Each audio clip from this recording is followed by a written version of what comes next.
When we come back this evening, inside the battle to retake a city, we've got some rare pictures from the Iraqi front lines. The war in Iraq has been going on for 18 months now, and it is not very often that we see actual combat. It is usually a matter of luck, a camera person or a reporter being in the right place at the right time. Recently, about 5,000 American and Iraqi forces went into Sammarah, north of Baghdad, to retake the city if they could from anti-government and anti-U.S. fighters.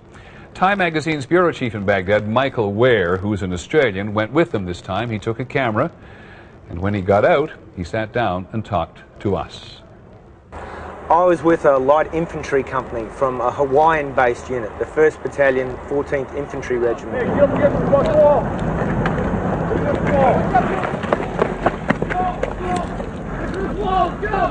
Their job was to enter Sammarah in the early hours of Friday morning and hunt through a section of the city. They were looking to pick a fight that day.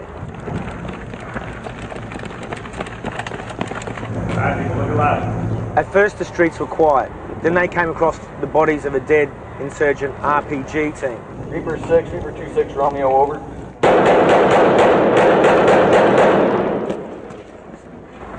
Men started moving up the street with AK-47s, and then rounds started coming in on the Americans. Hey, two, you see it?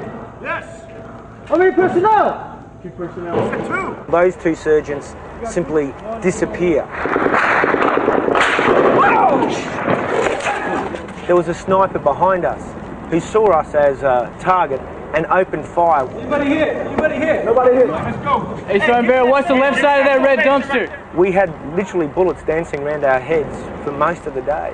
The Bradley's on standby right now. The Bradley's going to stay back there. We're going to pull an aviation.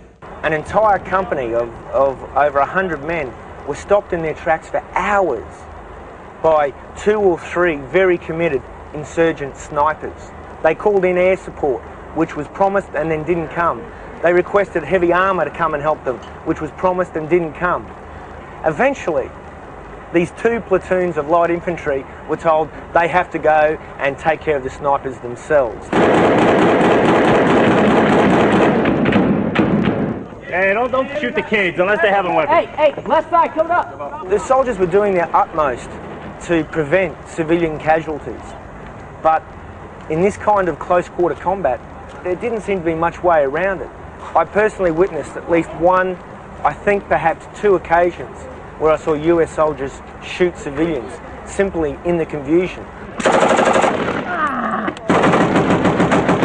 The unit I was with became engaged in a friendly fire incident with another American unit. We were ambushed from behind, from tall rushes by the river, by insurgents. In the midst of this exchange with the insurgents, another American unit across the river saw the firing, received incoming rounds, so returned that fire. So what the insurgents started resulted in a massive exchange between 2 American units. Cease fire! Cease fire! Red smoke. They don't have red smoke, do they? A smoke grenade was thrown by the other American unit to indicate, hey, it's us. I'm telling you, the shots that were fired at me, I see muzzle flashes all in the high grass. Yeah, dude, we just shot like 1,000 rounds in today. You don't notice anyone shooting at you now, right? Calm down. Michael Ware and U.S. infantry in Sammarah. The U.S. says 127 insurgents were killed during the operation, 128 captured, 20 civilians and 1 American soldier died.